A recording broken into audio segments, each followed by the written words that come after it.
गणानां त्वा गणपतिं हवामहे कविं कवीनामुपमश्रवस्तमम् ज्येष्ठराजं ब्रह्मणां ब्रह्मणस्पत आनः शृण्वन्नोतिभिः सीदसादनम्।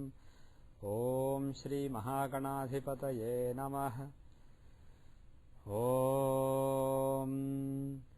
वृषभं च शनीनां विश्वरूपमदाभ्यं बृहस्पतिं वरेण्यम्।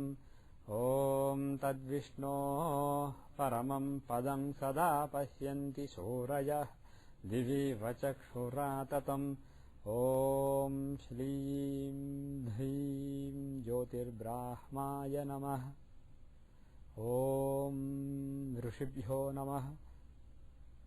Can everybody say Hare Rama Krishna 3 times? Om Hare Rama Krishna, Hare Rama Krishna, Hare Rama Krishna. Okay. Did I start recording? Yeah, I did. So, any example charts you want to see? So, today what we will do is we will do only practicals. We will go back to Parasara maybe next class or the class after that. We will pick a topic and then go back to Parasara. But we will try to catch up with the practicals. Do you guys have any practical example chart that you want to see?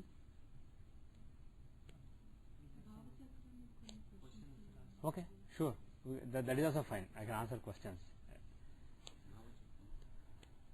Okay. Actually, it will be easier. Oh, I think I can read. Okay, the questions. How do you determine the Lord of the first bhava? Okay, so the students have a few questions on the bhava chakra concept that I talked about on the Yahoo groups.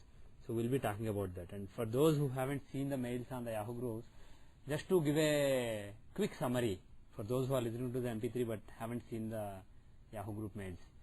The thing is, we always talk about the first bhava, second bhava, third bhava like that, and so far we have been taking the sign containing the lagna as the first bhava and the next sign as the second bhava and so on, right?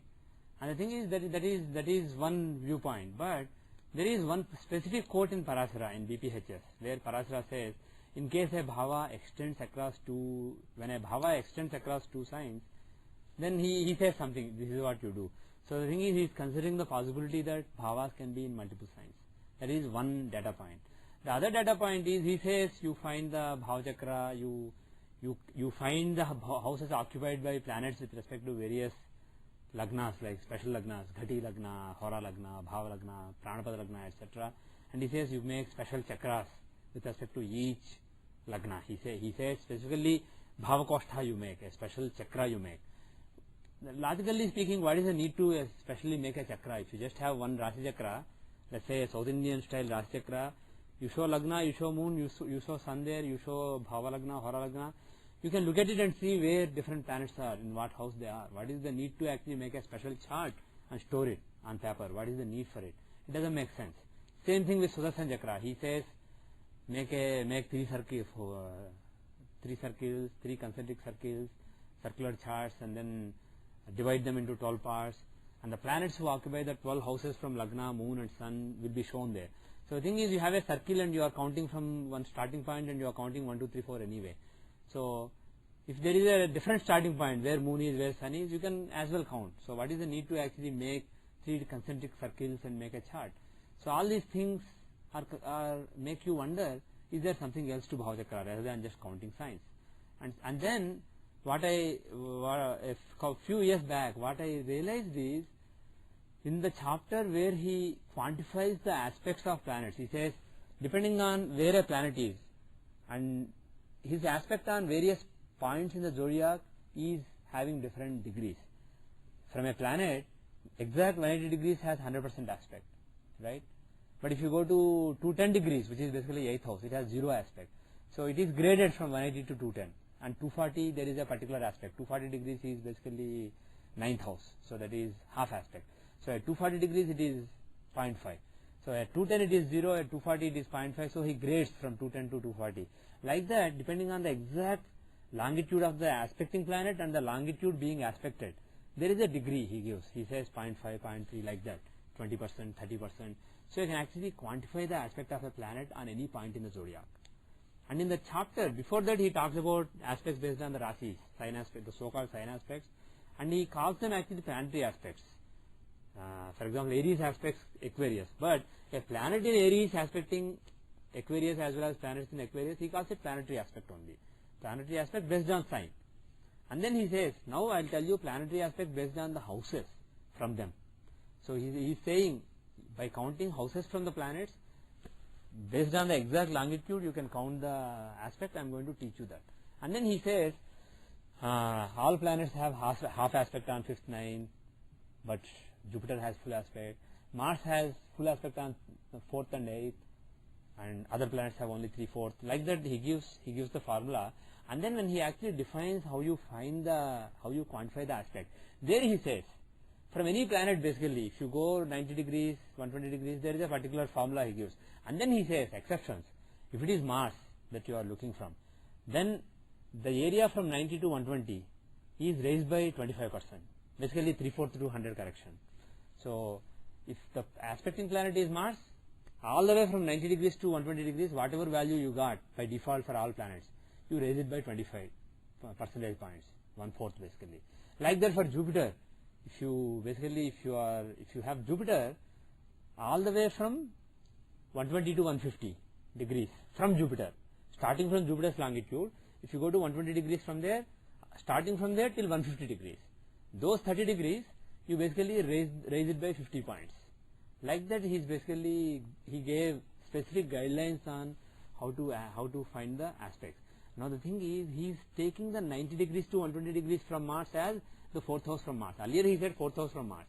So if he is taking 90 degrees to 120 degrees as the 4th house, what is the meaning of it? The meaning is, and similarly if 120 to 150 for Jupiter as the 5th house. So the meaning of this is, from the planet to 30 degrees is the first house. It's not basically the whole sign containing planet. It's not plus minus 15 degrees. Starting from where the planet is, the next 30 degrees is first house. It is basically, he is entering the house, he is the starting point of a house. The next 30 degrees is his next, that is the range of the first house from him. That is basically, he is like in a room. That is the room basically. From his point of view, this is the room right next to me.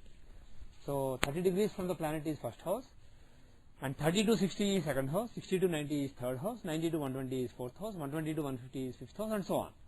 180 to 210 is seventh house, 210 to 240 is eighth house, and so on. And if you do all the way, 330 degrees to 360 degrees from the planet, basically 30 degrees behind the planet, is 12th house.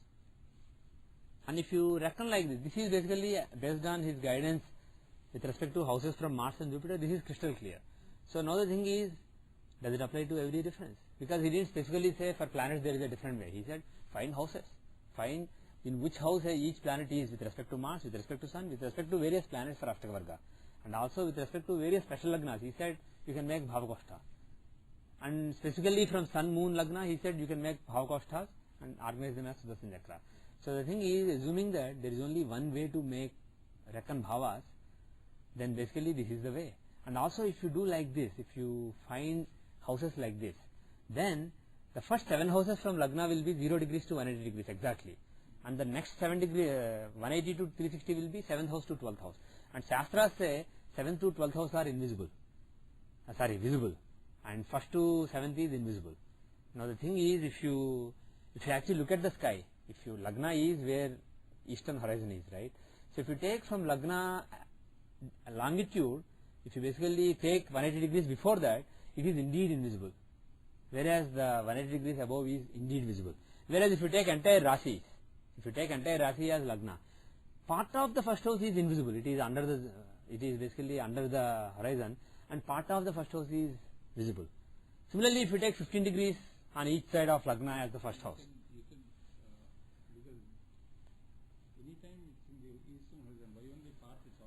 No. The thing is, lagna is on the eastern horizon. But the thing is, if lagna is in the middle of Cancer, let us say, half of Cancer is under the horizon, half of Cancer is above the horizon. As far as Rasi is concerned. Yeah, if I take the whole Rasi as house, then the thing is some fraction of the first house. If I define first house as the entire Rasi containing lagna, then physically some fraction of the house, first house is invisible, some fraction of the first house is visible, but Shastras say first house is visible. Especially 7th to 12th house that are, sorry, first house is invisible, because it is still under the horizon, it is about to rise, and the 7th to 12th house should be visible.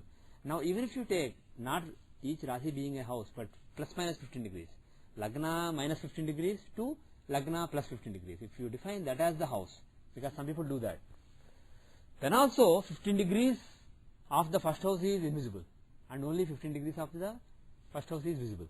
Similarly 7th house, 15 degrees of the 7th house is visible, 15 degrees is invisible. So this is inconsistent with the traditional understanding that 7th to 12th house are visible and the 1st to 6th house are invisible. So all these things basically, that also corroborates that Lagna must be the starting point of the first house, not the middle or somewhere in the first house. It must be the starting point of the first house. So if you apply the same thing to Bhava Lagna, Hora Lagna, Ghati Lagna, Sun, Moon, Mars, Mercury, Jupiter, etc., everything is consistent. This idea of invisible, visible is consistent physically, and the instruction of Parasara with respect to 4th house from Mars, 8th house from Mars, 5th house from Jupiter, etc., in the aspect quantification, it is consistent with that. So everything is consistent. So what I did was, in the last few years, I basically experimented with it in a few charts, and things that didn't make excellent sense earlier made only some sense, made a little better sense.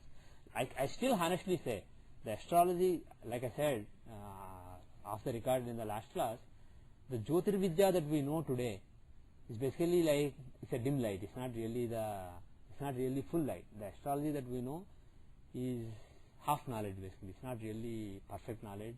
There are obviously many corruptions that have been introduced during the course of Kali Yuga in the last 5,000 years.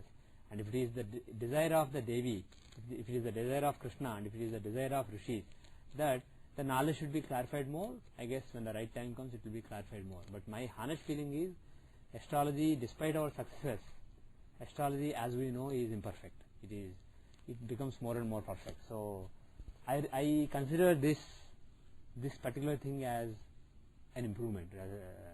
It's basically a work in progress, but it's an improvement compared to what I was doing earlier, whole sign as a house. It clarifies more things, and also things make more sense in many charts that I had some confusions with before. And this applies to Thithi Pravesh charts, natal charts, Tajik charts, any chart basically.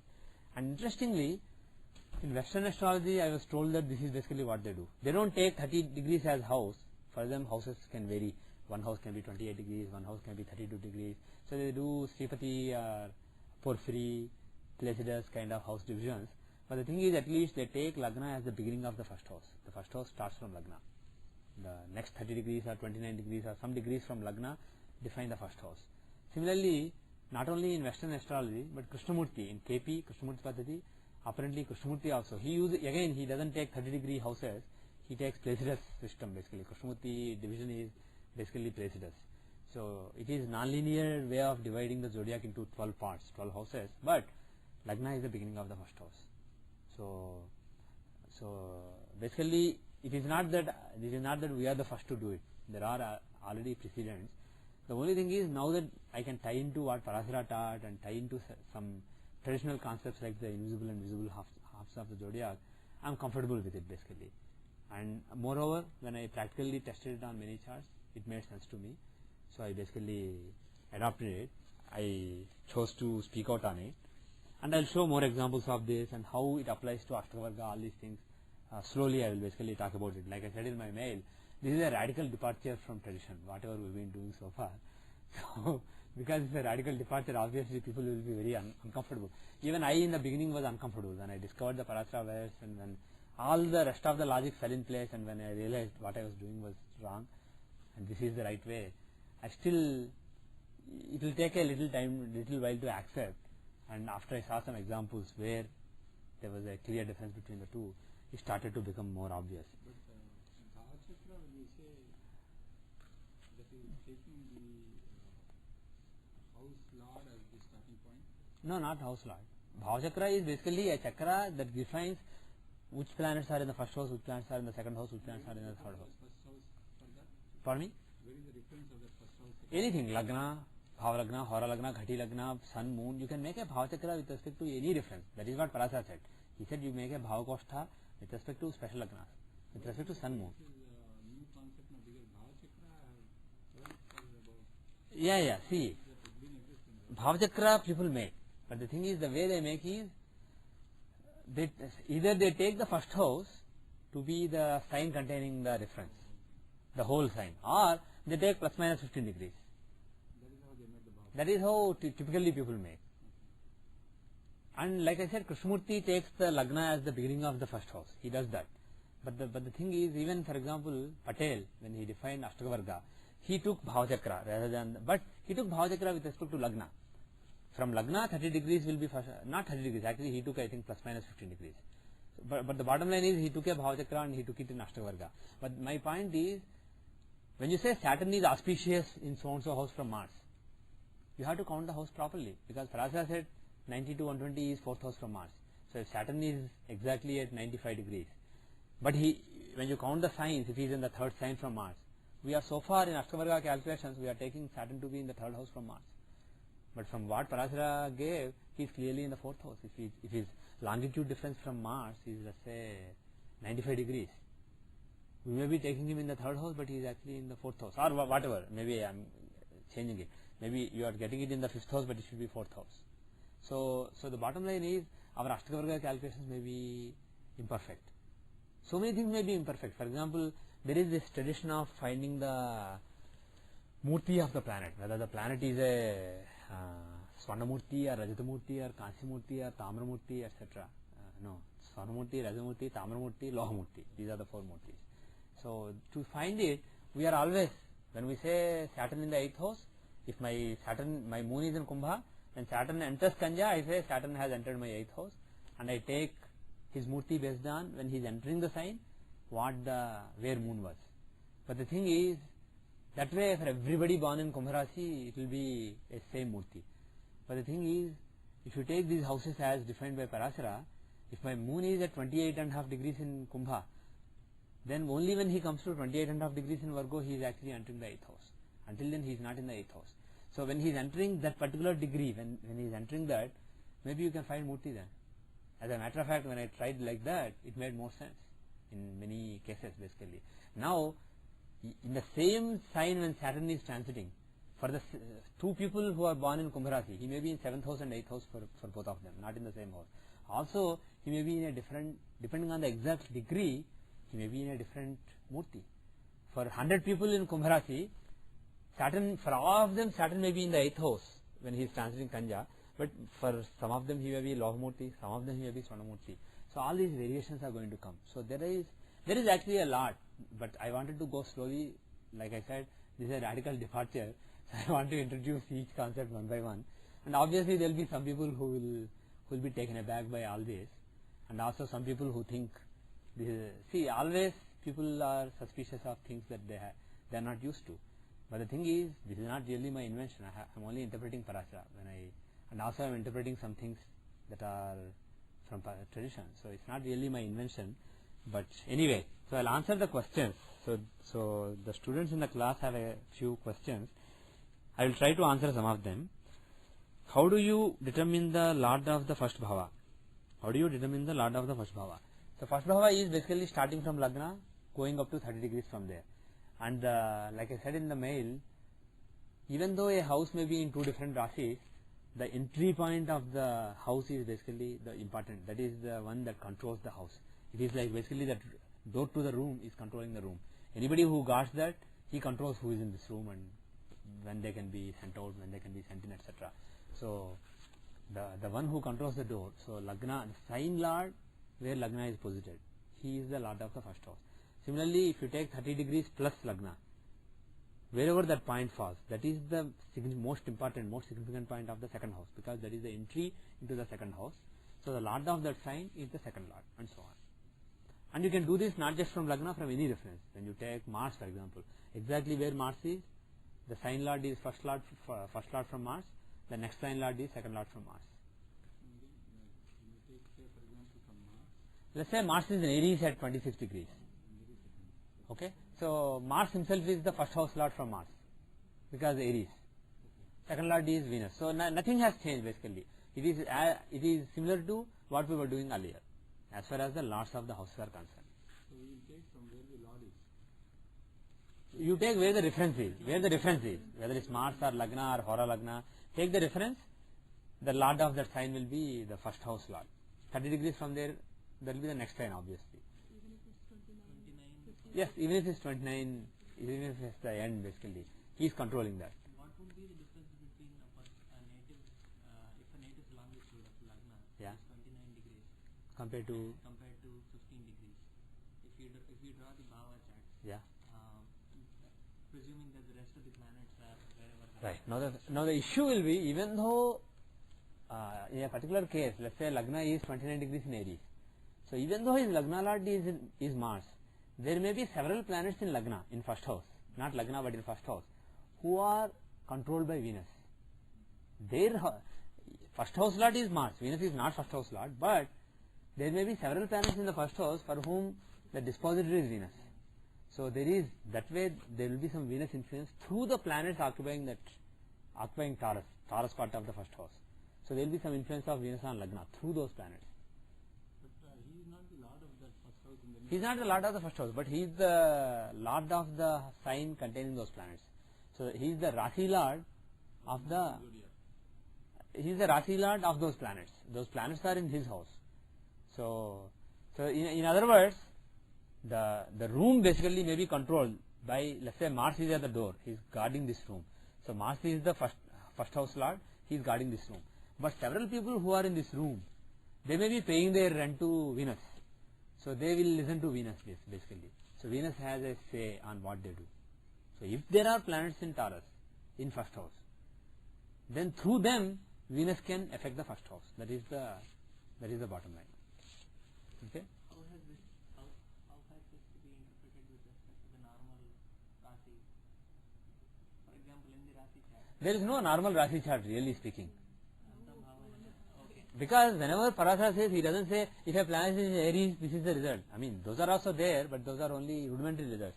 He is always saying if the second lord is in third house, fourth lord is in eighth house. So results are all with respect to houses. So the thing is, there is, really speaking, there is no Rasi chart. Or you can say there is Rasi chart, but associated with it, there are several Bhava charts with respect to Lagna, with respect to Sun, with respect to Moon, with respect to Mars, with respect to Bhava Lagna, with respect to Hora Lagna, etc. then Rasi chart is just to see where the planets Yeah, the way we normally make Rasi chart is just to see where the planets are, who are controlling them, and what are the Rasi aspects, which Rasi the planets are aspecting, etc. But really, for practical, for interpretation purposes, it is mostly what is important is Bhavas. Which Bhava contains which planets, which Bhava is aspected by which planets, and so on. So from that point of view, Bhava Chakra is the most important thing. So the aspects will also change, right? See, there are different kinds of aspects, Rasi aspects and longitude based aspects. Longitude based aspects, they don't really change, but the thing is, we may not have taken the longitude into consideration before. We may have said, oh, Saturn is in Taurus, okay, he is aspecting Cancer, planets in Cancer. Exactly what the longitude is, we may not have seen before, but you have to. When you change the reference, Yeah. what does each Bhava, how is, with respect to Moon Bhava Chakra, how is it different from with respect to Sun, how is it different from with respect to... That we have been doing before. There is nothing new basically. I am not introducing anything new. Moon is for the mind, so the Bhava Chakra with respect to mind, Moon shows various aspects of mind. First house is the very essence of mind. Second house is what feeds the mind. Third house is what gives initiative to the mind. Fourth house is what gives comfort to the mind, and so on. Similarly, everything is the same. If you take Mercury, for example, Mercury is the Karaka for learning, for various things, career. So when you take Mercury as Karaka, you are seeing all those things. If you take Sun as Karaka, you are seeing father, power, etc. So all that doesn't change. Venus as Karaka, you take Venus as Lagna, you are seeing marriage, etc., vehicles, etc. So whatever we were doing earlier is the same. The Karaka Lagna, Hora Lagna, Ghatika Lagna for power, Hora Lagna for money, all those things remain the same. We are not changing. The changes is Exactly how you reckon the first house. Earlier, if Moon was in Aquarius, you will take the whole Pisces as second house, whole Aries as third house. Now you will see where in Aquarius Moon is. So from there, 30 degrees is first house. From there, another 30 degrees is second house, and so on. So the way you reckon the houses has changed, but the meaning of the houses, the meaning of the difference, it's all the same.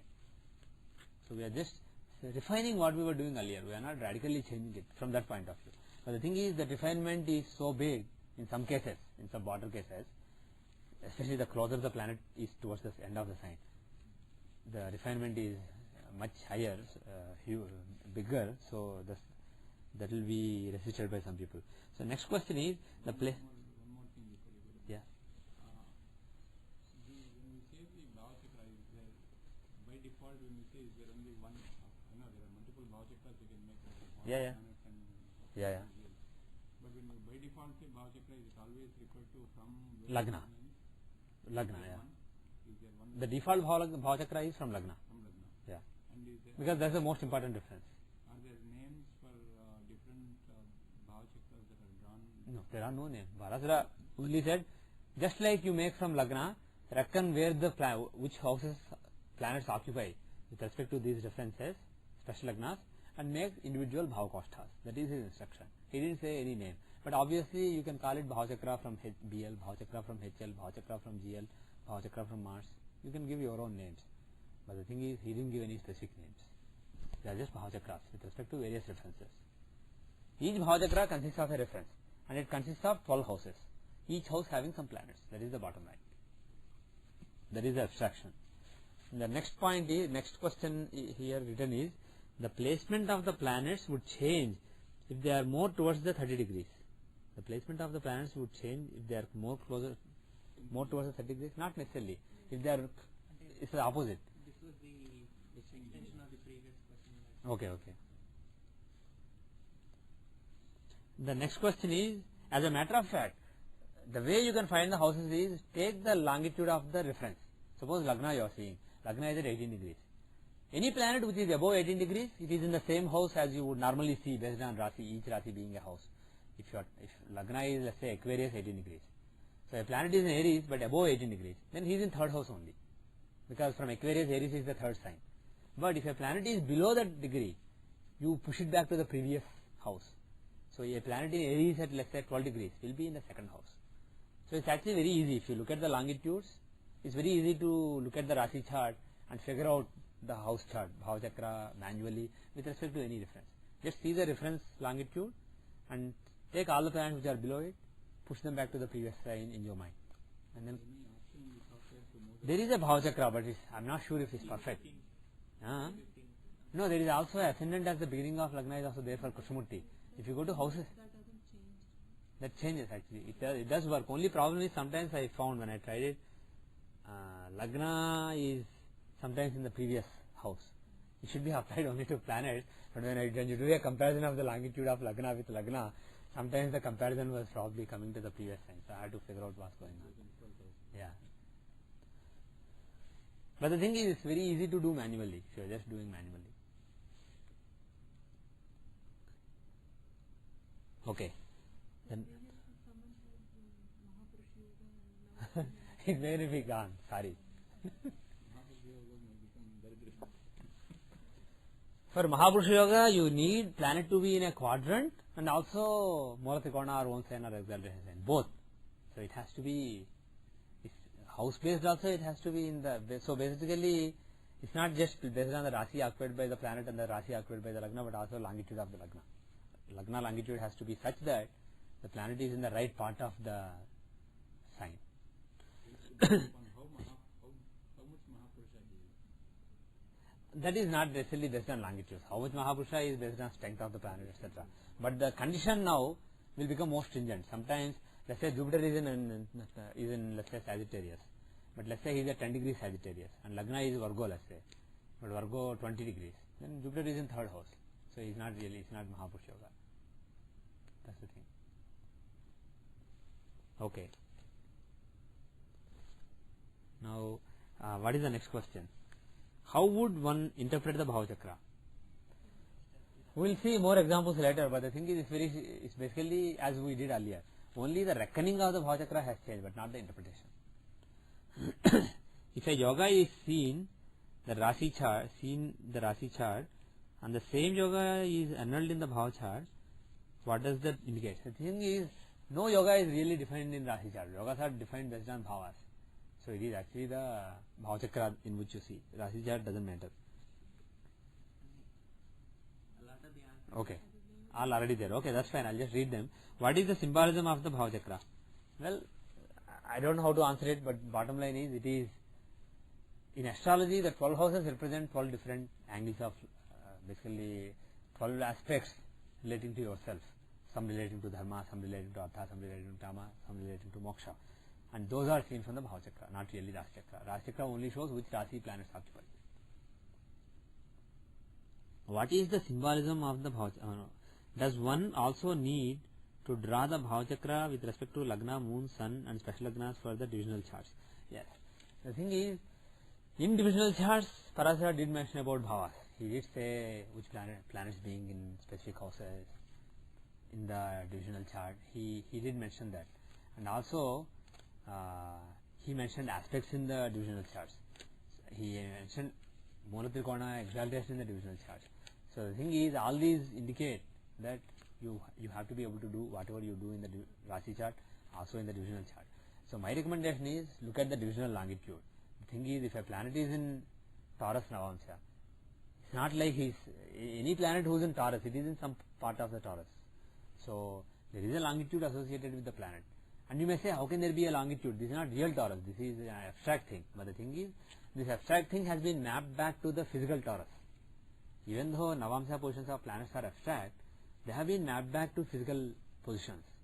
So the thing is, there must be a longitude also that is mapped to physically in Taurus. So you can find the divisional longitudes from Jehora. So use the divisional longitude of various references, and you can find houses from references also. But the thing is, the problem will be, compared to Rasi, Navamsha, it will change.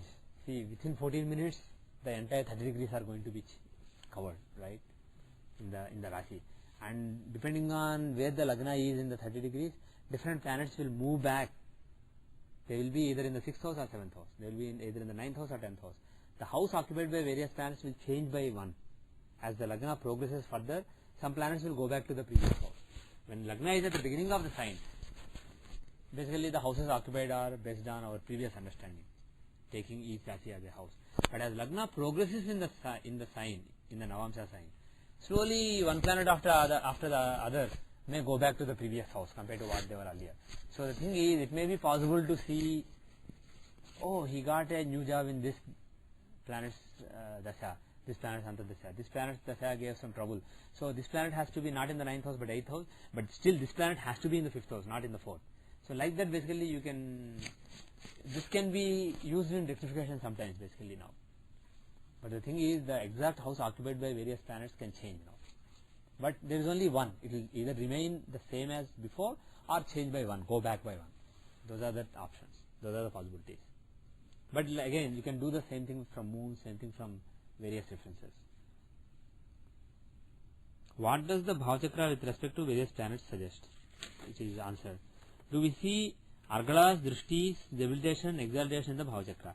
See, the thing is, bhava chakra is just bhavas. It is not sign. Exaltation is defined based on sign. Which sign planet occupies. Some signs are exaltation signs, some signs are debilitation signs. Similarly, argala.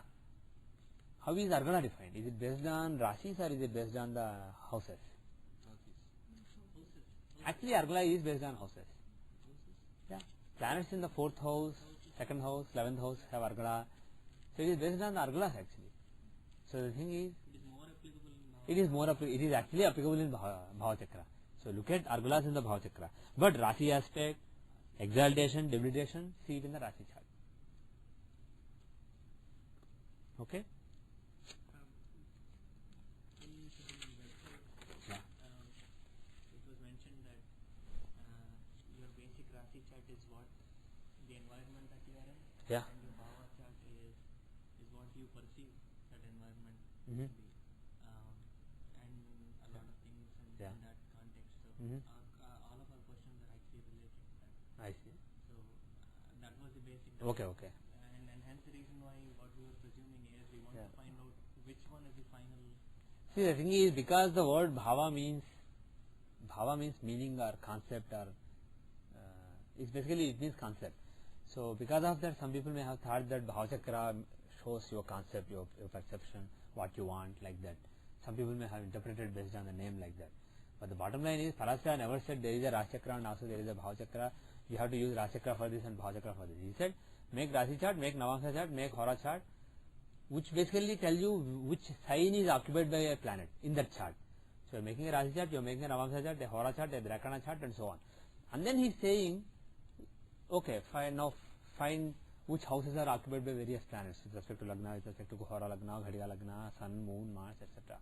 And then he is giving readings on this house lord in this house, this is the meaning, this house lord in this house, this is the meaning. So the thing is, Rasi, Hora, Navamsa, these are all basic entities that you prepare to know where the planets are. And then you take it from there. You make Bhavachakras with respect to various references, and that is what you use to make predictions. And what you said also is same as the explanation that we are talking about, right? Because when you take the Bhavachakra, when you take with respect to that Bhava, whether it is first, second, third, or whichever, from there, 1, 2, 3, everybody has that corresponding meaning of third house for initiative and from that bhava. Right. But the thing is, it's not really, third house is not really what you want to, that is initiative that you want to have, or fourth house is the mother you want to have, or the vehicle you want to have. It's not really like what you want to have. It is what you have basically. In other words, the distinction on some websites is Rasi is what you have and Bhava is what you desire, what you want to have. That's not really accurate. Right. The thing is, perception is not really based on Bhavachakra. Perception is based on, like we say earlier, Arudhas and houses, right? So perception is more from the Arudhas. So Bhavachakra has nothing to do with perception. Bhavachakra is basically the chakra. In the same thing it was mentioned that if the Rasi chart and the Bhava chart are not different, then the person has the Gayatri mantras, then he has the blessings of Mother Gayatri. And all this is mentioned, sir. And hence the question was... Obviously, somebody who thinks he has Gayatri's blessings and who has same Rasi and Bhavachakra drew to that conclusion. Basically, in other words, what I am trying to say is, I see no basis for that. For you, it was changing. Yeah. It was changing. For Vijay Garu, it was not changing. See, I can tell you one thing. I can tell you one thing. Whether Rajachakra and Bhavachakra are, see, the thing is, really speaking, how can you compare Rajachakra and Bhavachakra and say they are the same? Bhavachakra doesn't really have a Cancer, Leo in it. Bhavachakra has first, second, third, fourth, fifth, seventh, 10th, etc. So there are some planets in first house, some in second house, some in third house. For convenience, we reuse the Rashi chart, we keep Lagna where it is, and move some planets back to the previous sign. Show as though a planet that is in Aries is actually in Pisces. We show like that. But the thing is, what Parasara said, specifically in Sudarshan Chakra is, make a circle and just count 1, 2, 3, 4, make 1, 2, 3, 4, 5, 6, 7, 8, 9, 10, 11, 12 and put the planets in respective houses. He didn't even say Rasi is there. So Bhavachakra is a different thing. Bhavachakra shows which house each planet is in, and Rashachakra shows which sign physically it occupies. So that you can't really compare. Comparing them is like comparing apples and bananas, or apples and oranges.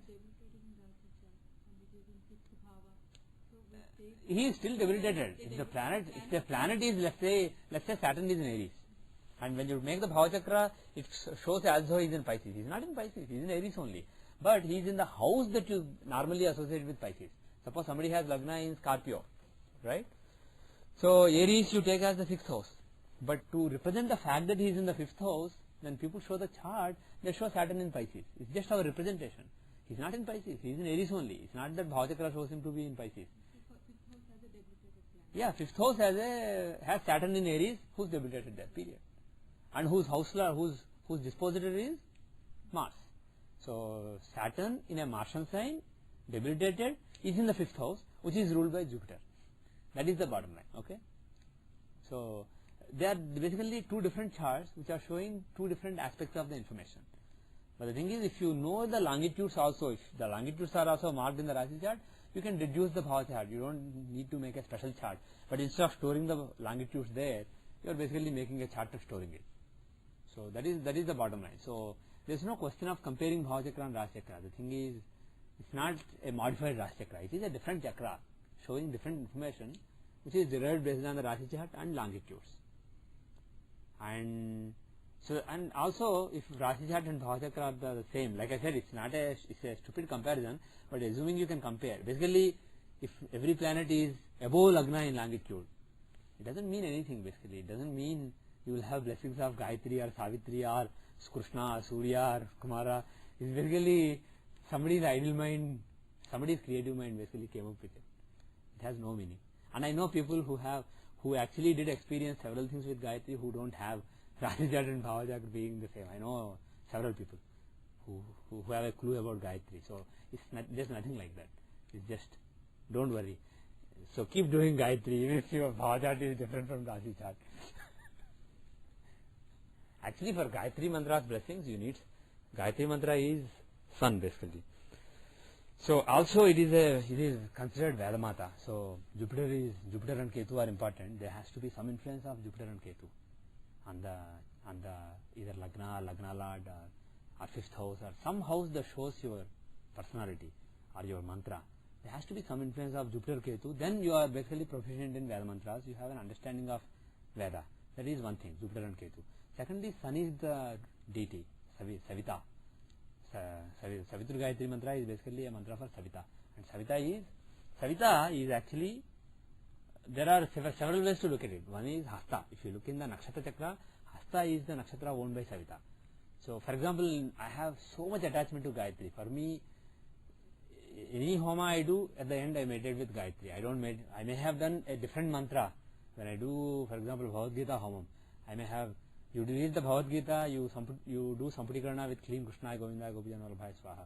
So I may have read that mantra hundreds of times, but at the end when the Purnavati is burning and I am meditating, I go back to Gayatri. Whether it's Chandi homam, Gita homam, Krishna homam, any homam, I have a deep attachment with Gayatri, and whatever knowledge I have is through Gayatri, whatever spiritual knowledge I have. And for me, if you look at my chart, the links are, Sun basically is in the 7th house and is aspecting the Lagna.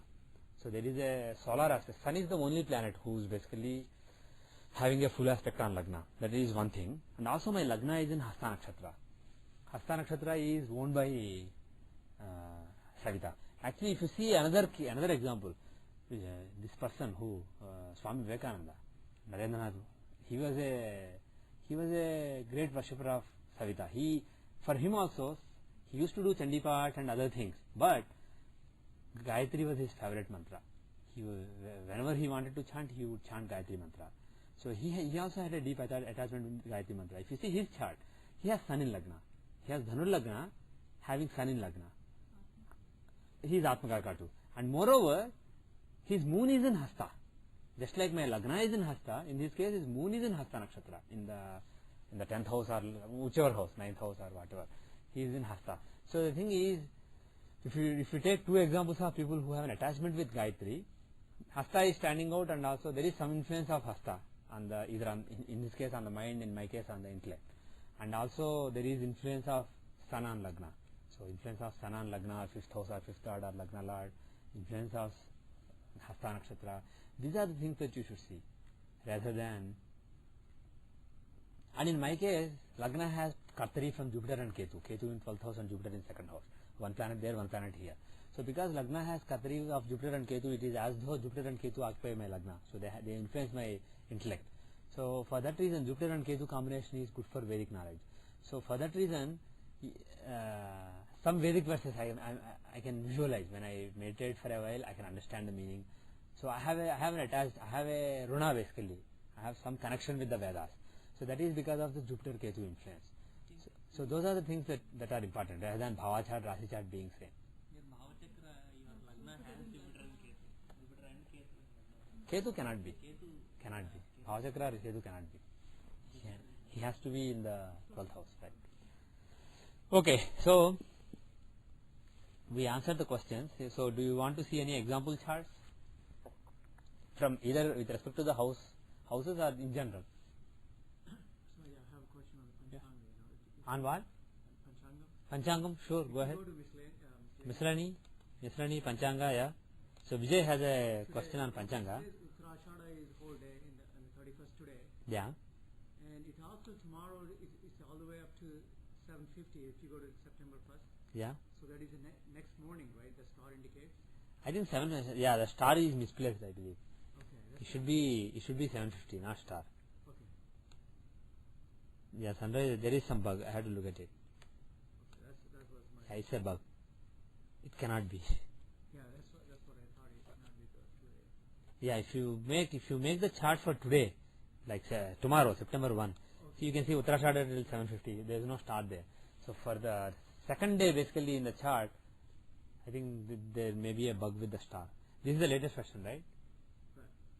Well, I have the Okay. latest one here. Okay, so there is a bug in the latest. I'll take a look at it. And I also have a data. Okay, good. Just in case, if I can't reproduce, can you just save the chart? Because if I open the chart, I should be able to recreate the problem. Basically, reproducing the problem is the key. Once I reproduce, debugging is easy always. Okay, so any other questions on anything? We are open today. Anything, any questions on anything? Anything so far? On the Dhavas, how does the Arudas play a role? Yeah, I'll talk about it later. The thing is, there are different views. One view is, when Sanjay ji originally taught me Arudhas, he taught me two ways. He said, figure out which one is working better. I'm not 100% sure which is better. One is sign based, other is longitude based. So the thing is, the version of BPHS that I have, Santanam's version, says specifically count the Rashis. But apparently there are other versions of Parasara which say count houses.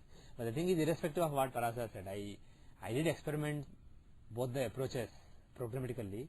But the thing is, before I speak out on anything, I want to be convinced that this is consistent with what a Rishi taught. So I will speak about it later. But bottom line is, the way, if you say that Arudhas are based on Rashis alone, then the thing is, irrespective of what the Bhavachakra is, you take the sign occupying the Bhava, you take where the sign lord is, you count the signs, and you count the same number of signs. If you do that, basically, then you get the same way as we do now. And when you take houses from Aruh Lagna, what is the longitude of Aruh Lagna? So in this approach, when Sanjay ji told me this approach, he said, take the longitude. Of course, he wasn't talking about longitude based houses, but just to see the longitude, he said, Aruh Lagna is at Lagna's longitude, because it doesn't have a longitude of its own. So that is one way. The other way is, actually you take from Lagna at what longitude the planet is. So suppose in this example, let us say, where is Lagna? So right now in the public version, that option is not there, but we can add, so I can give it in the public version soon. So Lagna is at 8 degrees 47 minutes Aquarius. Let us take Saturn as the Lagna Lord, okay? Let's say Saturn is the Lagna Lord. Rahu can also be, but just for calculation, let's take Saturn. So Saturn is at 29 degrees 3 minutes in Leo. So we believe he is in the 7th house, but actually, if you just take the longitude, the distance from Lagna to Saturn is 180 degrees plus whatever, 29.3 minus 847. So if you approximate 847 as 9 and approximate 29 as 29, it's 20 degrees more. So take 7th house, 180 degrees, and add 20 degrees. So if you do the same to Saturn, right? So if you add 180 degrees to Saturn position, you get in Aquarius 29 degrees, and you add 20 degrees to it. So you basically get 90 degrees in Pisces. So you are getting 90 degrees in Pisces. Now, is that in the first house or 7th house? To apply the exception, is it in the first house or 7th house? No, it's not in the first house, because first house is 8 Aquarius to 8 Pisces. But this is what we got is 19 degrees Pisces, approximately between 18 and 19 degrees Pisces. So it's in the 2nd house.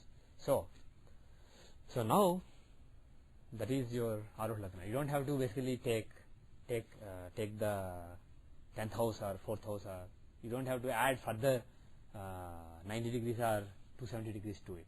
You just take that particular longitude. So you get Aruh Lagna in Pisces at 90 degrees. And now when you take the houses from Aruh Lagna, you just take 90 degrees Pisces as reference, 30 degrees, 30 degrees. So it's straightforward.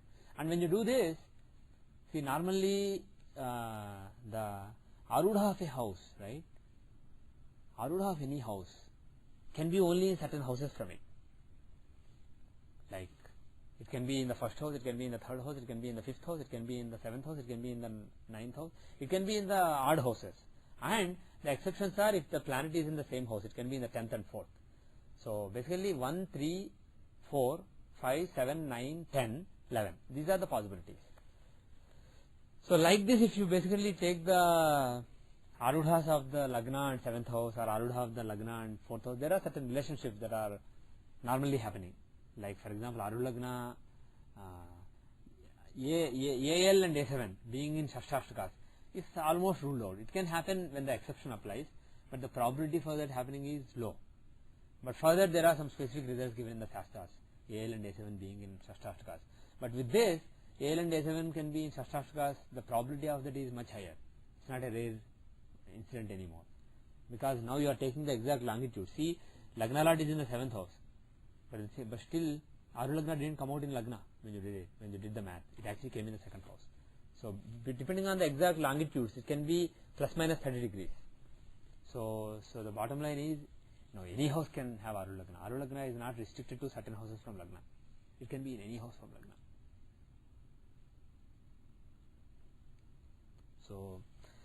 So that is a possibility.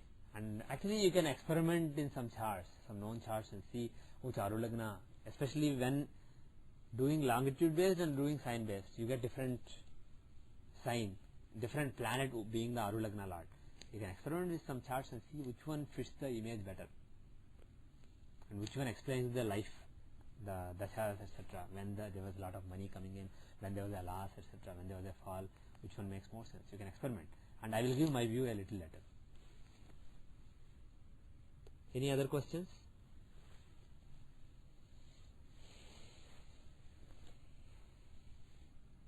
But the thing is, what I want to emphasize is, some people may just look at it as some research. But the thing is, of course this is research, but there are certain things that you feel confident about, and certain things that you just present just like that. This is one of the things that I feel confident about. This is one of the things that has sanction of Parasara, sanction of tradition, even though people may not be able to realize it. This is actually also, this is very logical compared to what we do, plus minus 15 or whole Rasi. This is a very logical thing. So you will do well to actually consider this in your practice and experiment with this at least on some charts to start with, to gain proficiency. Any other questions? Okay, do you want to see any chart? If you have any data, we can see the chart. I'll restart. An example. Vijay is going to give an example chart. Okay, give the data.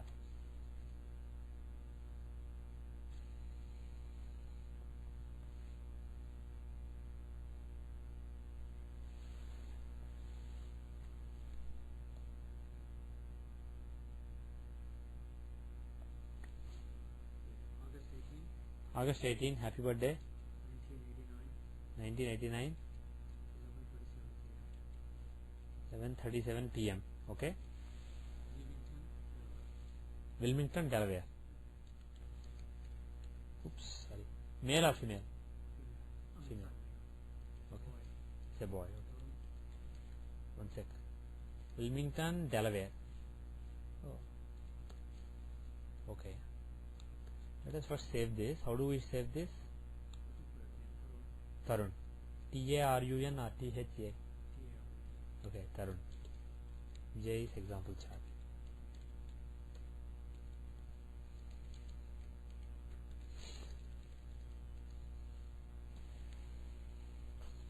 Okay. Oh, several planets on the moon sun axis. Okay. So the data is 1989 August 18, 11:37 p.m. 4 hours west of GMT, Wilmington, Delaware. 75 degrees 32 minutes 49 seconds, 39 degrees 44 minutes 45 seconds. Lagna is 1 degree 31 minutes Taurus. Moon is 29 degrees 54 minutes Aquarius. Okay. So what are we going to see? What is the question? Okay, so the chart is not rectified, Vijay says, so we'll rectify it. It's not really in border. Lagna is, yeah, it is border, 5 minutes. 4 minutes 47 seconds. If the data is reasonably accurate, sign is probably fine, but we'll rectify. Yeah, is education is doing undergraduate right now. Undergrad, okay. And changed already twice. Change major twice. I mean, we start one to do the Uh-huh. Now he wants to do the dual major in math and biology. Okay. So what is there for him? So he started out trying to do medicine, and then he changed to a dual major in math and biology. So the question is, He's pursuing a dual degree right now. he is pursuing a dual degree in math and biology. What an interesting combination. Actually good for, probably good for future, but we'll see it's based on the chart. So I see you guys smiling and nodding. So what did you find? You probably found something interesting.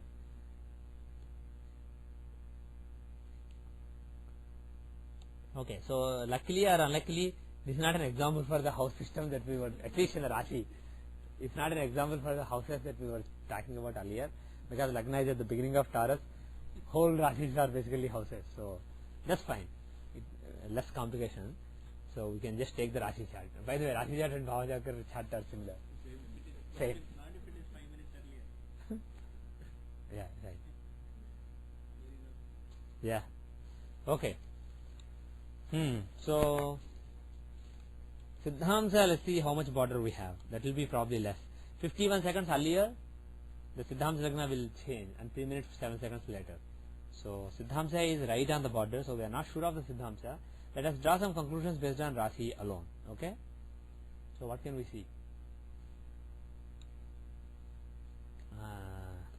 First of all, Lagna is not Vargottama, Lagna Lord is not in the 7th house, so none of the special rules apply. So we'll just use Vimshatri Dasa. And what is the Dasa running right now for this kid? Shani. Saturn Dasa is running based on Vimshatri Dasa from Moon, the default. Now, there are 6 planets on the 4th, 10th house axis, the career and education axis. There are 6 planets, including Rahu Ketu and luminaries. So let's see how things are. Sun is in a Gandanta, even though not in deep Gandanta. Sun is in Gandanta.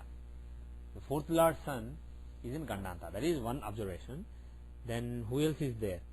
Mars, Mercury, Ketu. Ketu is, oh my God, Ketu is in Gandanta too, and he is so close to Sun. So Ketu and Sun are extremely close, within like half a degree, approximately half a degree difference between them, and both are in Gandanta. Terrible combination. Secondly, Mars, he is away further, much further away. So Mars is away, and Mercury, he is even more away. He is about to enter his exaltation sign, so he is excited. He is about to, in a few days, in a couple of days, he will be in his exaltation sign. So he is already basically like exalted. Basically, if you find his Uchibala, it will be very close to full. So he is basically very excited about that. So he is very happy. He is nearly exalted. So Mercury is strong. Mercury is at the end of the sign. Mars is at the middle of the sign. Sun and Ketu at the beginning of the sign. How about Moon? Moon is at the end of the sign, and Rahu is at the beginning. So Sun, Rahu, Ketu combination is one combination. Moon, Mercury is another combination, and Mars is basically like alone. So that is what is going on the 4th and 10th axis. And Jupiter is in the 2nd house. So 2nd house is strong, and there is a Jupiter-Saturn aspect. Okay. Now, how is 4th house? What is your reading on the 4th house? How is the 4th house of education?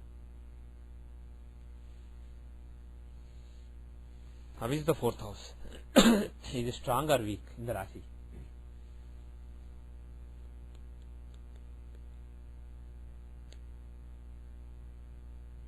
You judge the house based on the house as well as the house lord. House, if you look from the house point of view, it has its own lord. Even though he is being eclipsed by another planet, he is at least in his own house. He can fight back. And Mars, a friend of the lord of the house, is there. So Mars is in a friendly house. Mercury, even though, and 5th lord is in the 4th house. So 4th and 5th lords are together, even though they are far away. So it's not bad. House is actually reasonably strong. But what about the house lord? Sun. He is, even though he is in own house, he is in Gandanta. But on the positive side, he is on the cusp of the house. Lagna is at the beginning of Taurus, and he is at the beginning of Leo. So he is very close to the most important point of the house. So his influence on the house is very strong. So house lord is right at the door of the house. So he's not at some corner of the house. So his influence on the house is very, very strong. So Sun is a very important planet for education. That's the bottom line. But Ketu is a problem planet. Ketu is moving away. Sun is moving into the house. Ketu is moving out of the house. So that is a very good point. So basically, from the point of view of the time, the temporal, the directional, the direction that they are in, they are actually not going to be in contact. So it's not, the problem is over basically. So it's not such a big problem. We will see D24. So the next thing to see, the fact that he is in Gandanta is problematic. But the thing is, it may not be relating to education. It may be relating to something, some other thing of the fourth house, like heart or something. That will bother about later. But from the point of view of education, Sun's strength in D24 is important. So let us go to D24. Unfortunately, in the D24,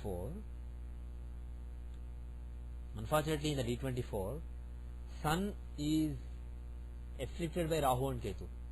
He is the Lagna Lord again, but we are not sure. He may be second Lord also. Lagna 51 seconds earlier it will change.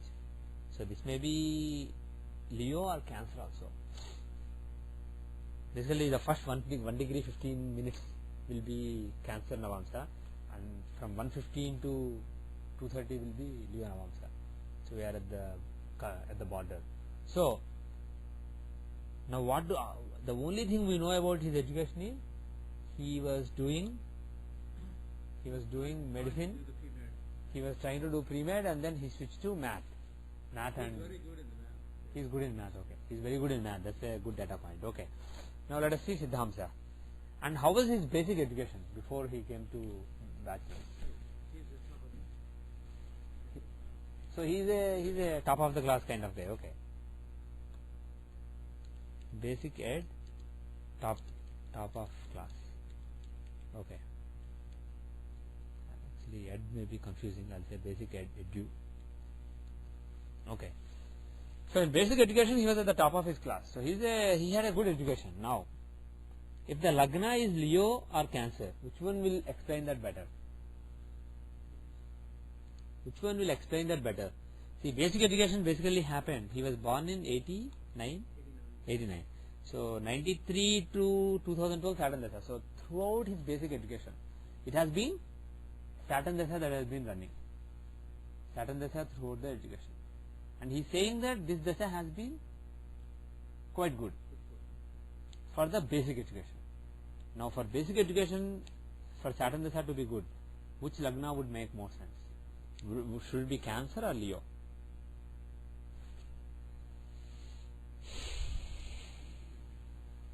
For me? Why? Okay.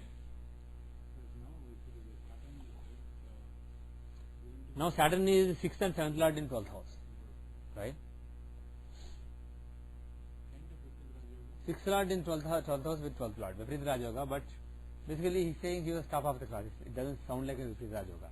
Some struggles, but finally things happening well. If you take, another thing is, more than, apart from Lagna, to see a specific education, you can take the 4th house as Lagna, to see how things are in the basic education. From the 4th house, Saturn is in 9th house, but he is also in Bhargasthana. And he is the 3rd and 4th Lord, nothing really special. He is a Papasthana Lord and a Kendra Lord. So he is okay, he is not really a benefic from that house. And he is in the Bhargasthana. So it doesn't, even though there is 9th house is Bhargasthana, so it doesn't explain excellent education that much. Whereas if you take Cancer, let's move back. How do you change it? Here. If you move back to the previous sign, then what you get?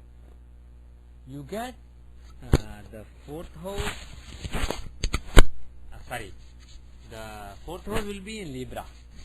Even from Lagna, actually, like you said, 7th Lord is in Lagna with the Lagna Lord. It's a Raj Yoga. It's a better combination than Viparit Raj Yoga. So that is one thing. Apart from it, Saturn in Cancer, Lagna is auspicious. Yeah, exactly. So apart from Lagna Lord and 7th Lord, Venus the 4th Lord is also on their axis, and Saturn is his dispositor. So he can give very good basic education, being the dispositor of 4th house. From 4th house as Lagna, yes, go ahead. Yes, from 4th house of basic education as Lagna, Libra. Saturn is now Yokaraka, 4th and 5th Lord, Yokaraka. So, and he is in the 10th house. Or based on the longitudes, he may be in the 9th house. But bottom line is he is well placed. He is in a Kendra or Kona, he is Yokaraka. He is not, he shows excellent education. So, basically being a smart guy and being a top of the class kind of guy makes very good sense. So, probably it is, time is off by a minute. So, instead of actually changing it just on the cusp, we will change it by a full minute. Let's say 36, 11:36. And original time is 11:37, right? I'll just note that down here. Origin time 11:37. Changed based on D24. Okay.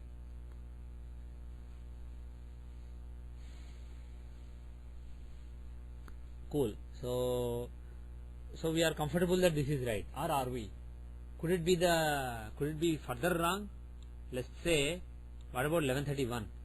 So that it goes in Aries, goes to Aries in Rasi. Then the thing is, Moon will be the 4th Lord in Rasi chart. He would be in Bhadrakasthana affected by Rahu, and in the Siddhamsa it is still Cancer. Does this make more sense or the other one? Do you know anything about the person? Is he aggressive, dynamic, or is he a hard-working kind of person? Does Taurus fit? He's a hard worker. He's not a shy person. Okay. Taurus doesn't necessarily mean shy, but is he very aggressive, dynamic kind of person? In education, in the math. In general, not just math, in general. In general, he has a competitive person. Competitive. Okay. Competitive could also be Taurus. No, yeah. How is his head? Is his head a big head or a thin? What kind of head does he have? It's an average. Okay. Typically, the thing with Aries Lagna people He's a is tall person though. okay. He's a tall person. He's almost 6'9". See, the thing is with Aries Lagna, typically the head will be round. Yes, It's not like his head is round. his head is round, not like your head or Seshu's head. It's a round head and big round head. Yeah, his nose, his features are big. Nose is big. Okay. But I don't know what else. Okay. Actually, let's see. Do you know anything about father? Hmm?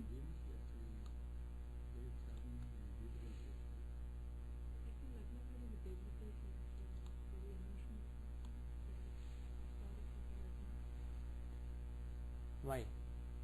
Taurus is actually more pragmatic, and also Virgo is a very pragmatic sign rather than emotional.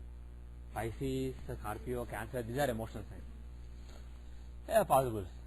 There is some indication, but the thing is, it's not that strong. Venus He's is. a strong-headed person. He's a deterministic guy. He's a what? He's a very deterministic guy. Very deterministic or determined? He's a deterministic. Anything he wants to do, he's determined. He doesn't change his mind. Very fixed, stubborn. Okay. Stubborn. That fits with Taurus more. Okay. So we are getting various data points here. Taurus. Does he like sweets? You have no clue. Probably you never went to them. No, he is my nephew. You don't know if he likes sweets. How does he speak? I mean, is he eloquent, articulate? Yeah, he's a good speaker. He's a good speaker. Yeah. I mean, not like speeches he gives. But articulate in expressing himself. I'm not. When you talk to him, I mean, you don't have to go to his debates. When you generally talk to him, do you get the impression that he is? No, He's okay. The thing is, if it is Aries Lagna, the second lord Venus would be debilitated. So the debilitation of the second lord is not really good for speech. And also Jupiter is in Manakarka Sthana, the ninth lord, and also the Karka for speech. So the thing is, on the other hand, if it is Taurus Lagna, then the thing is, if it is Taurus Lagna, another thing is for a modern birth data being wrong by 5 minutes is unlikely, even though possible. That is the other factor. That is why we are getting biased towards Taurus. As long as we can explain things to through Taurus, we should stick to Taurus. So in Taurus, the second house contains Jupiter, and in a Mercurian sign. Second lord is Mercury, and he is very strong. And second house contains Jupiter, and he is the other karaka of speech. So he has to be basically eloquent, somebody who speaks well and also speaks nicely rather than speaking bluntly or speaking. He can speak nicely to people and get things done, and also with clarity. He's pretty good, pretty clear. Yeah. So most likely. He wants to go in the research and teaching side rather than Okay. cognitive work. Okay, we'll look into that also. Unfortunately, Dashamsa won't help because Dashamsa Lagna will be the same. The last Dashamsa of Aries will be Capricorn, and the last Dashamsa of first Dashamsa of Taurus will also be Capricorn. On the edges between odd and even signs, we have this problem. Same sign will be at the end of odd sign and beginning of even sign. But the other even to odd transition, it will change. But odd to even transition, unfortunately, Dashamsa will remain the same. So Siddhamsa also remains the same. So unfortunately here. So unfortunately, those cannot be used for distinguishing. Do you know anything about parents? For father, tell me something about father. Not his name, but what he does, etc. Yeah, he's an engineer. He's an engineer. Okay. So the options we have is the last Dvadashamsa of Aries is Pisces. The first Dvadashamsa of Taurus is Taurus itself. So we have either Taurus Lagna or Pisces Lagna in the Dvadashamsa. So father is, you said, an engineer. What kind? He's a chemical engineer. Yeah. Has a business background also. Chemical engineer with business background. Okay, that's enough. That's enough. So which one explains it better? What do you guys think? Which one explains that better?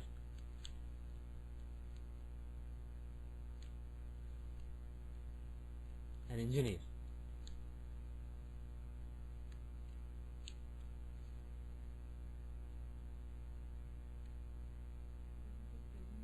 Yeah, take L9. Take L9. Where is L9? Ninth house is Capricorn. L9 will be in Virgo. If you take this. If you take, on the other hand, Pisces Lagna, ninth would be here. Who is stronger, Mars or Ketu? So basically, who is stronger? Who is the ninth lord, Mars or Ketu? Let's take Mars. So from Mars, this is in the 10th house. So if you take 10th house from Scorpio, it is Leo. But it can't be that, so we take Taurus. So the options are either Taurus or Virgo. Those are the options for L9. Right? Unfortunately, both will explain his engineering background. Because in the case of Taurus, Mars and Rahu are in the 10th house and they can show engineering background. And if you take on the other hand, if you take Virgo, basically the 10th lord is Mercury, but 6th house contains Mars and Rahu, aspected by Sun. So both the ways there is an influence of engineering. May or may not be. The thing is, when you are looking at father's details from the sun's Dvadashamsa, so you won't see such clarity, you won't get the perfect planet. So at least basically Mars showing some kind of engineering is there. Rahu and Ketu are there, so they can show some engineering. Anything else you know about father?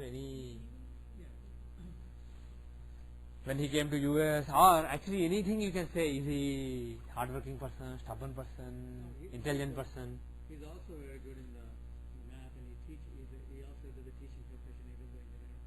Oh, that's a very good data point. Yeah. He teaches. Okay. He is basically a natural teacher, and he also does some teaching, even though he is in engineering. And he is an intelligent person, good in math.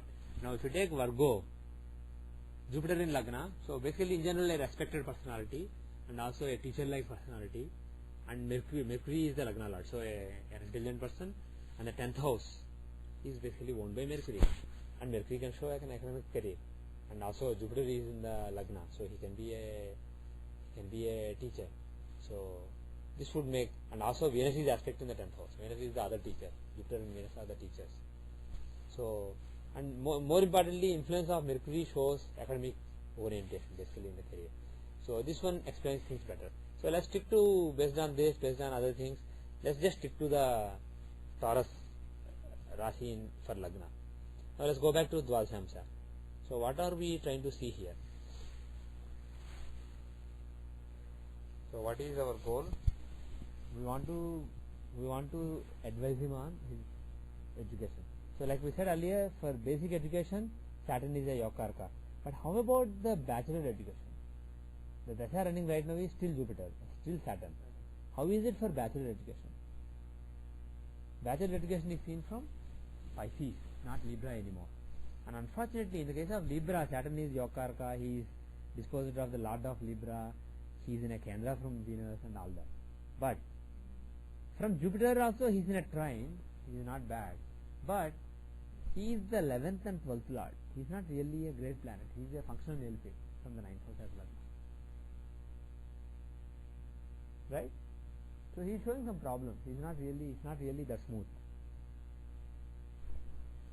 And he is in the fifth house. Fifth house of? Pardon me? Yeah, the 11th Lord is okay, but also he is the 12th Lord.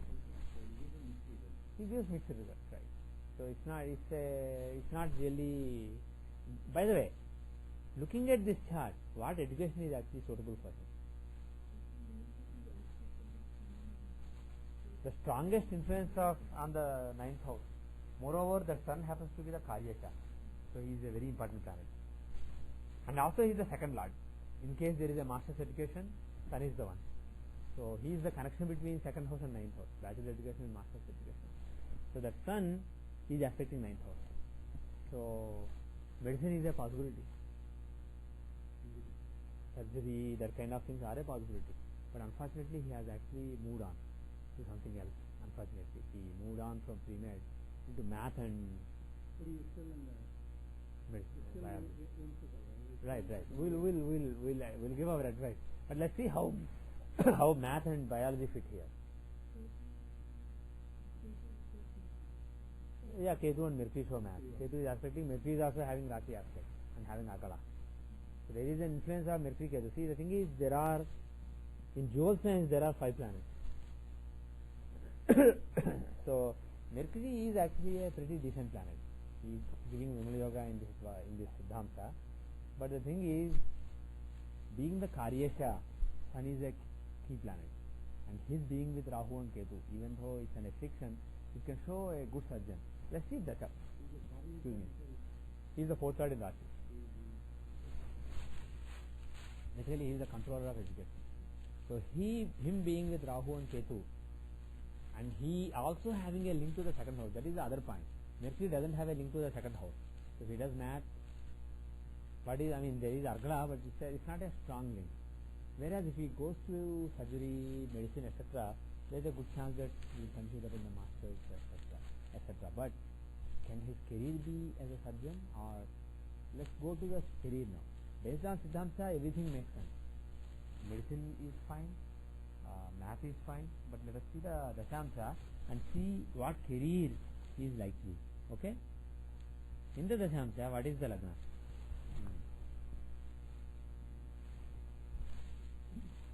What is the Dashamsa?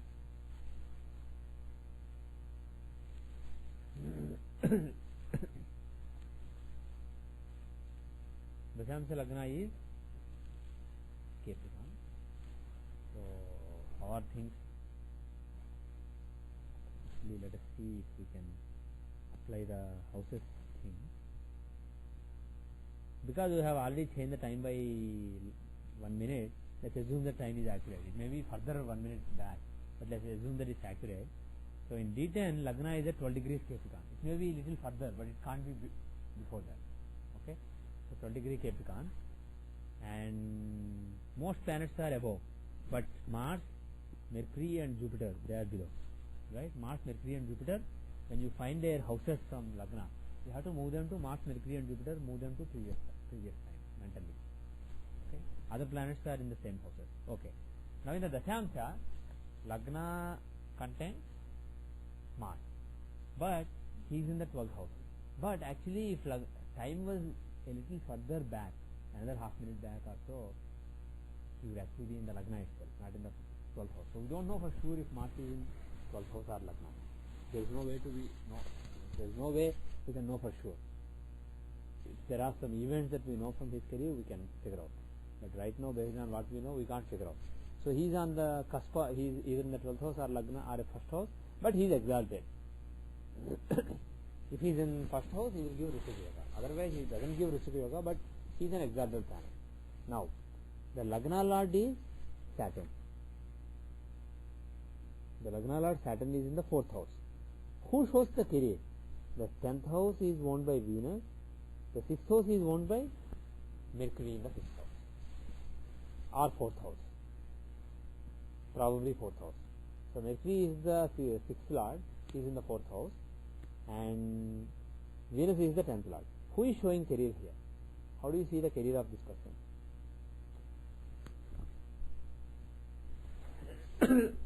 How do you see the career?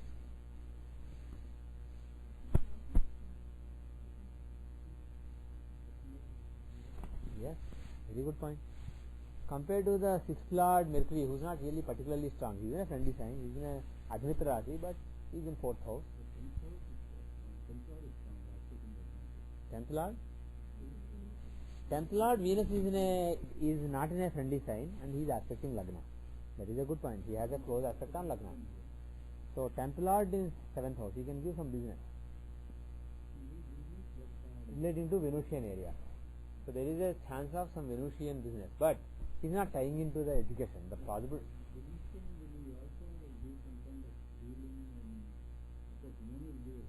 Yeah, Venus is not really. Let's not consider Venus for medicine. Let's consider. We didn't find any Venus link in the Siddhanta. So Venus here, especially in Cancer, is showing something else. Venus is basically arts, etc., and he is in a moon sign. So because of Venus is in Cancer, it is possible that he has a business, some business relating to some luxury goods or arts or something. When Venus influence comes in life, that is a possibility. But that may or may not have anything to do with his education. So let us leave that aside. And out of the planets that have something to do with his education, who is influencing career? Her point is good. The 10th Lord is okay. He is good. He will also probably give a career. And 6th Lord is okay. Mercury is not that strong. And what about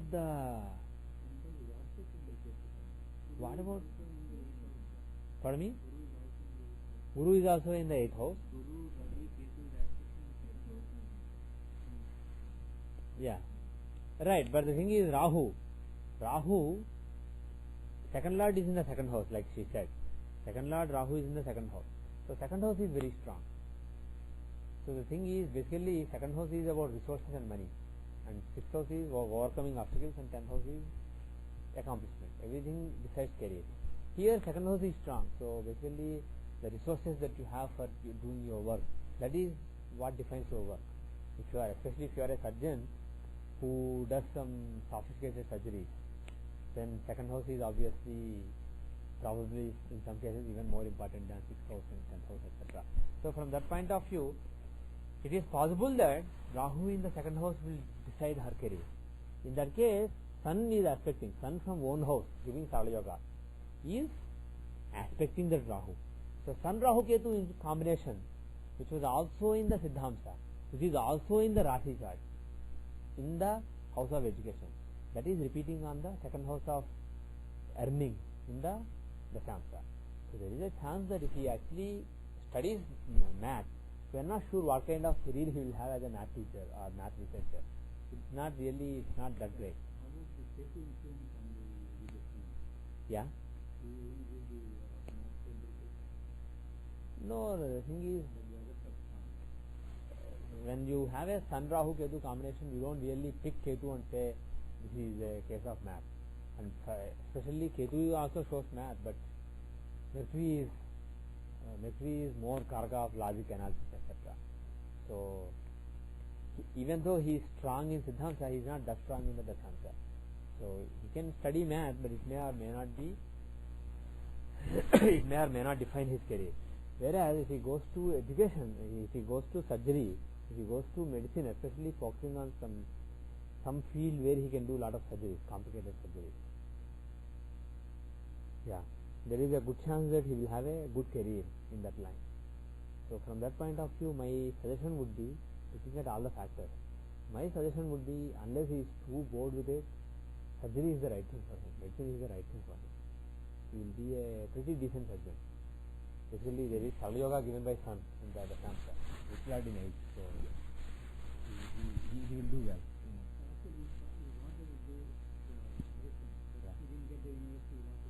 I see. Okay, so he can make his decision, he has his option, he can make his decision. But my feeling is that will be a better line for him than math and biology. Yes. Sun is, because he is in Gandanta and he is weak, he is affected by Ketu and all that, strengthening Sun will be good. So you can strengthen Sun by, see, the thing is, his Bhavachakra and Rashachakra are same. So you can do Savitrika mantra. Actually, Aditya Hridayam is a good idea. Aditya Hridayam, that is a good idea. And Om, yeah, he can do that. And Ghanit Surya Aditya. Om Ghanit Surya Aditya. Om, that is the mantra. Om Ghanit Surya Aditya. Om, that mantra he can do.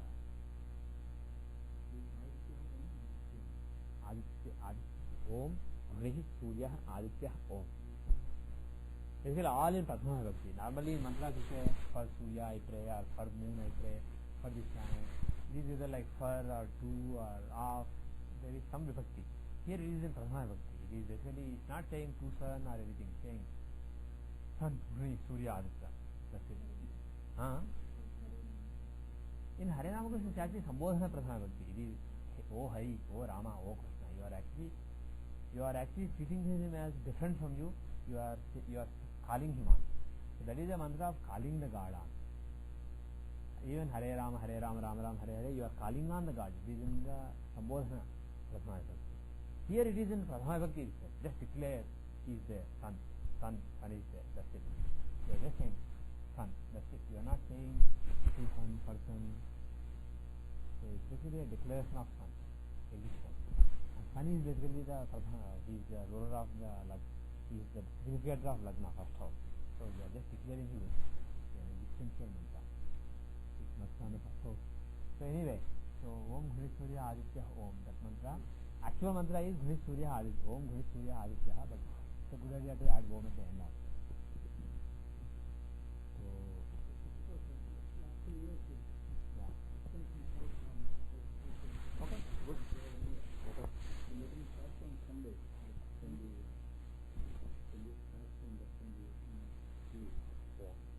Another thing for Sun is, if you want to propitiate Sun, another thing that you can do is, of course, if he distance himself from religion, he won't do, but something like Homam basically, a fairy ritual.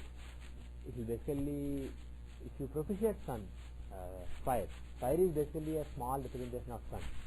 So propitiating fire is a good idea. Another thing you can do is, if he doesn't like to do any propitiation, just light a candle and sit in front of the candle.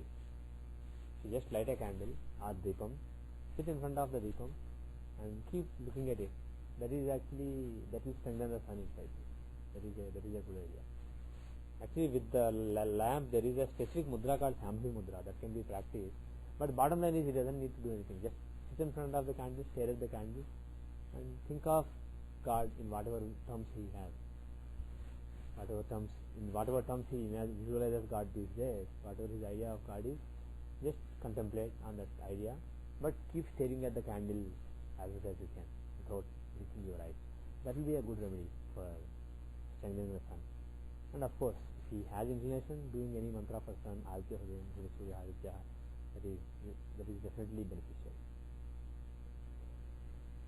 Anything else? Any other points you want to make?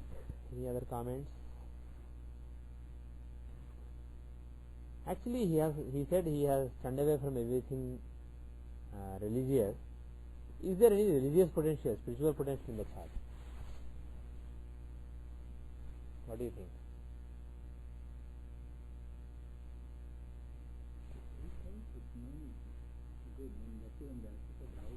Yeah.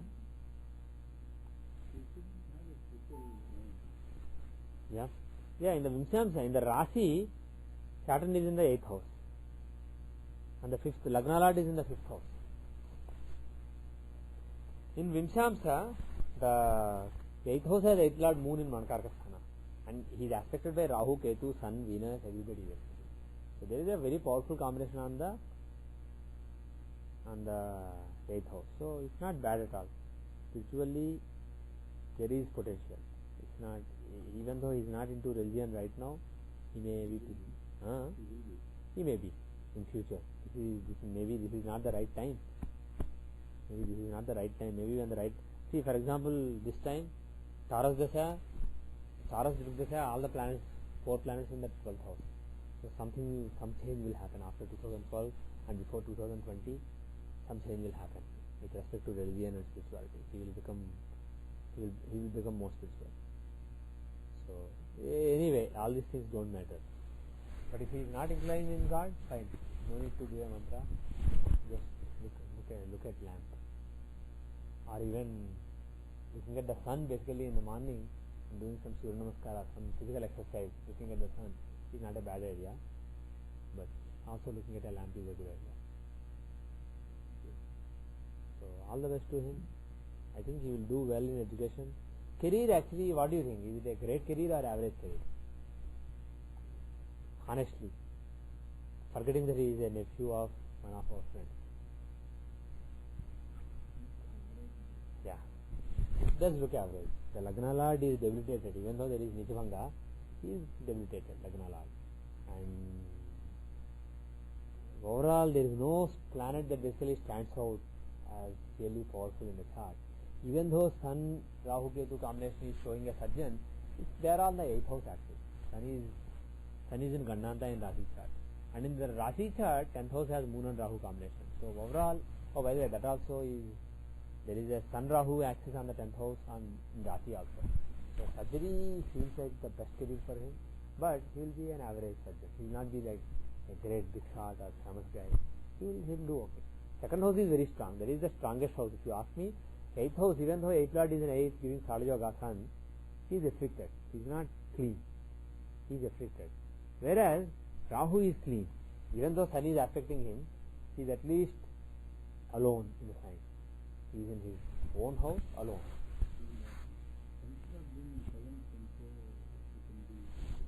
Yes, when the Venus periods come, he can go into business. So be a surgeon, make a lot of money as a surgeon, and with the profits, start a business of some beauty goods, some luxury goods, vehicles, or something like that, having to do with Cancer and Venus.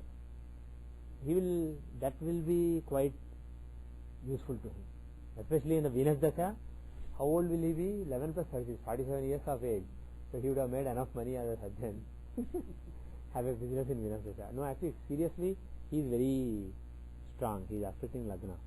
So he should seriously consider that.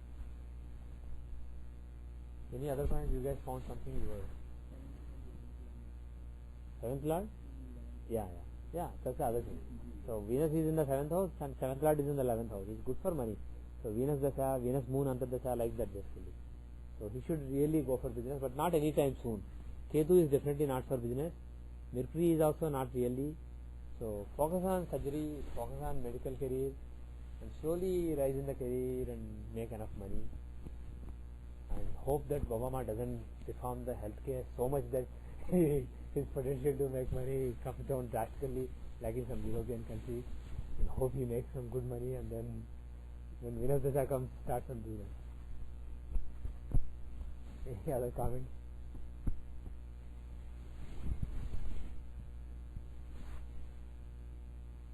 Okay, so all the best to him. Sanjam, okay. Sun, is he a benefic or malefic? He is a...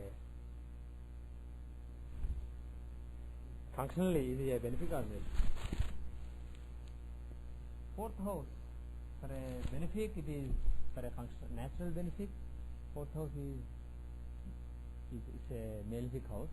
For a natural malefic, it is a neutral house. That is what Parasara thought. In any case, he is not a benefic. He is a neutral or malefic. So he is not really, and he is in Gandanta. So strengthening somebody in Gandanta by wearing a gem is not a great idea. So don't wear a gem. Propitiate him. Say to him, boss, you are in Gandanta, but save me. Don't say, okay, the man in Gandanta come and sit on my lap. That's not a good idea. So stay away from everything. Actually, which gem is good for him? Which gem is good for him? Diamond. Rahu, why? 10th Lord in 10th, maybe for career. He is restricting home. That's a good point. So mental peace, basically he is attacking it, but the thing is they are at opposite ends. It's not really like that. It's okay, but again he is a natural male freak owning the 10th house. He is a natural neutral planet. He is not such a tremendous planet, but at least he is 10th Lord in 10th house. He is in one house. He is Paramita Lord from moon. So it's not bad at all. I wouldn't really say don't wear it, but I wouldn't really recommend wear a Gomehika. But Venus, Lagna Lord is debilitated. He is also the 10th Lord in D10 for career. Yokarka in D10. And in Rasi he is the basic Lagna Lord. So from those angles, it may or may not do much for education, but at least 6th house of emotional stability it will give, because he is debilitated there. And Lagna basically the overall personality will be strengthened. So there is one weakness in the chart, two weaknesses. Sun, Atmakaraka, Naisargika Atmakaraka being debilitated, Sun not debilitated, being in Gandanta, and Lagna Lord being debilitated. These are the two major weaknesses in the chart. So debilitation of Lagna Lord, you can address it by wearing a gemstone. You can basically strengthen him. So he can consider wearing that.